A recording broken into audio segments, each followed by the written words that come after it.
Hi there, I'm Jamie Levy, President and Chief Executive Officer of Generation Mining. We are developing the next critical metal project, hopefully to be built in North America. And thank you for having me. Glad to see you. It's been a while. It's been a long time. You good? I'm doing well, yeah. How about you? Not bad, but you've been a busy boy. Really, really busy, but Yep. it's great to get out and talk about this story because it's been too long since we've been able to tell people that we are probably the next shovel-ready project to be built in North America. Right. Well, we need new pounds, don't we? We need new pounds, and answers, and everything else that we're going to do. Look, let's start first of all. Like, we're here at Beaver Creek. You're obviously coming out and telling the story. How's it going down? What are people kind of really honing in on with you? I think they're very pleased that we finally have our permits, which we received earlier on in 2024, and then they realized the importance of critical metal mining in North America. They realized the pressure put on by China, the pressure put on by Russia, South Africa, and Canadians getting bullied in by a potential 51st state is kind of the geopolitical risk out there has kind of made the people waking up to the fact that we need mining in our country. Are you ever going to let the guy forget about that 51st state stuff? No. Fine. Okay, but the critical minerals list is changing that, yes. Right? It's changing pricing in the market. It's changing access to capital, the cost of that capital as well. So you've got to be thankful for that. I'm thankful, and I think this critical metal.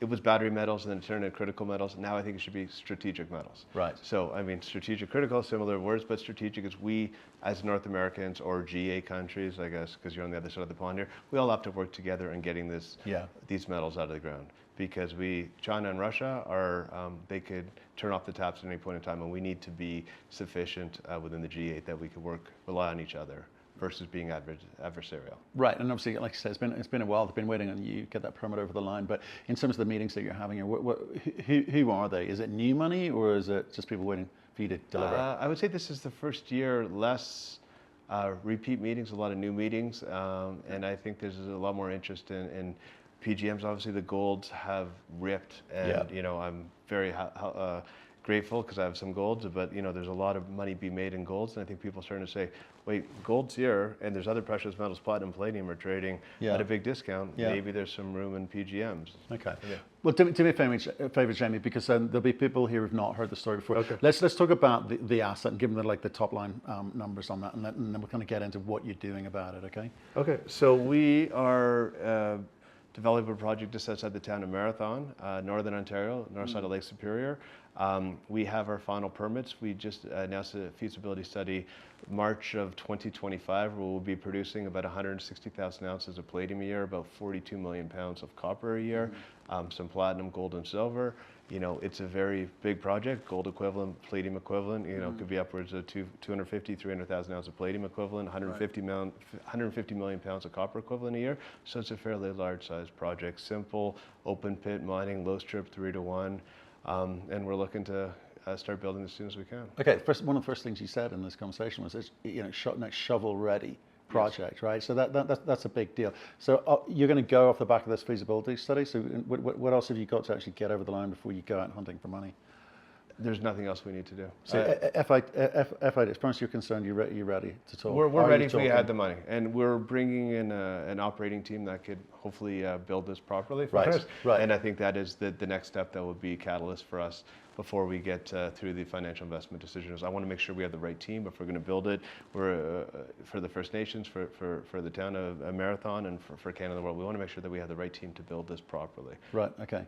Well, yeah, obviously, you've been waiting as well as the market you've been waiting to be able to enact some of these ideas. Okay, money-wise today, balance sheet looks like what, and what is it aimed at?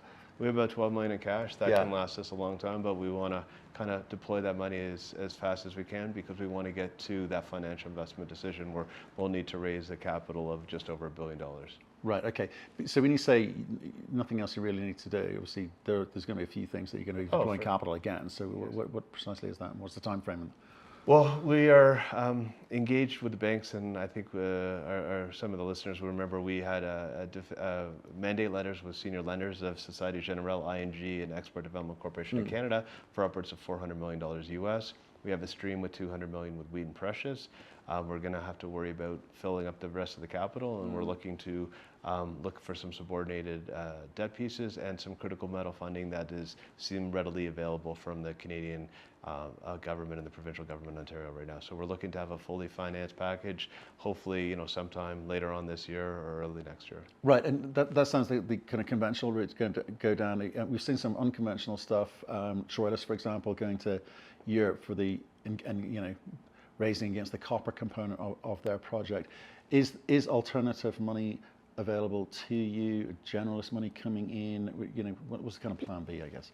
I'm not too sure what Troilus is doing. I do know Justin, but there is potential European money available, German money.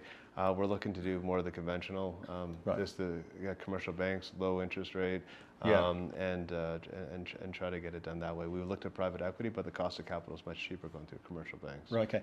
So I'm just maybe reading through the lines here. I know you're going to get the team together to kind of potentially build this thing out, but the model from day one was what?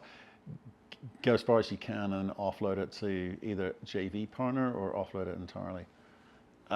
We want to build it. You want to build it? Yeah. I don't want to build it. I want to have a team that's going to build it. I can't build it myself. I have enough problem with an IKEA set. So we're going to have the right team that could build it, and that's what we're looking to do. But, right now our share price, we're at $100 million market cap. Our net present value of this asset's $1 billion.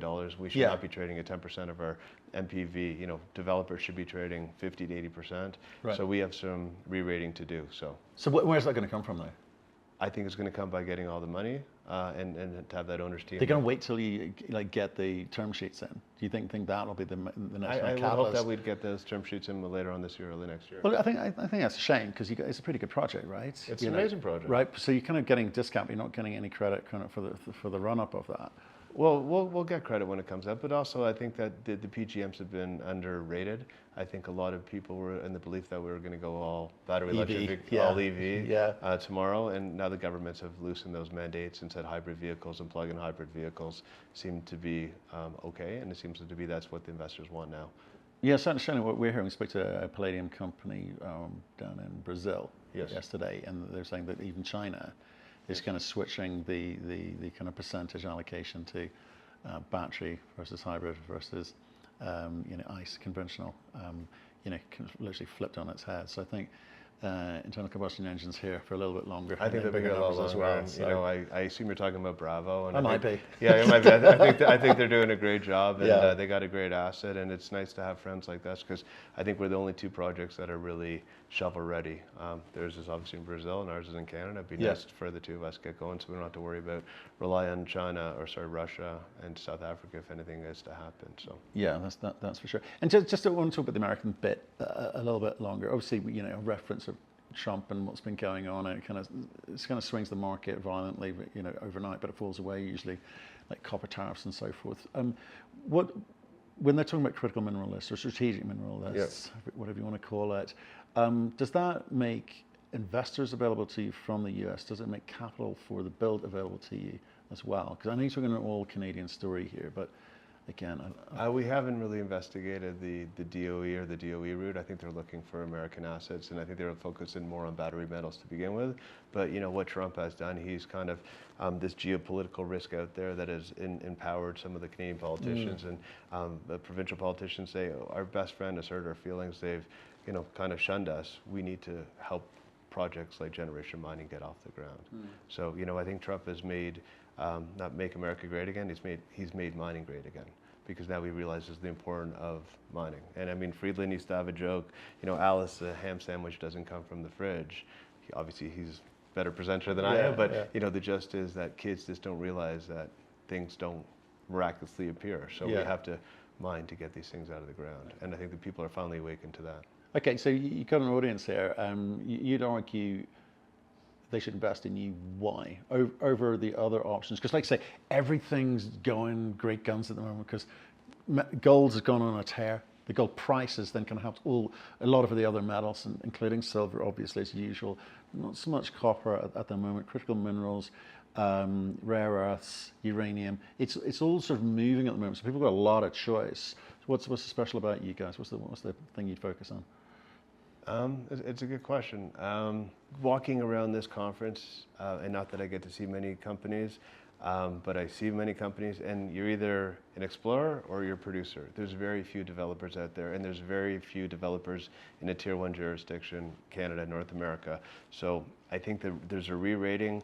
Pierre Lassonde, as we all know what the mining cycle is in the Lassonde curve, we are at the bottom of the Lassonde curve. We are going to come out of it. I don't know how high we're going to come, but $100 million market cap for how much money we've spent on this project, on permitting, and drilling, and everything else that we've done in this project over the past 5 years we've had it. Never mind what's been done in this project. We're going to get re-rated, and we should be trading at a much higher multiple than we're trading at today. So I think that's the story. Development stories are a lot of return. But a leverage story. Yes. Hopefully a high leverage story. Jamie, thank you good so to see you, much. buddy. And All I the know best. you've got a stack of meetings to go to, but Yes. stay in touch. Let's know how things carry on. For okay? sure. I'd love to. Yeah. Thank you.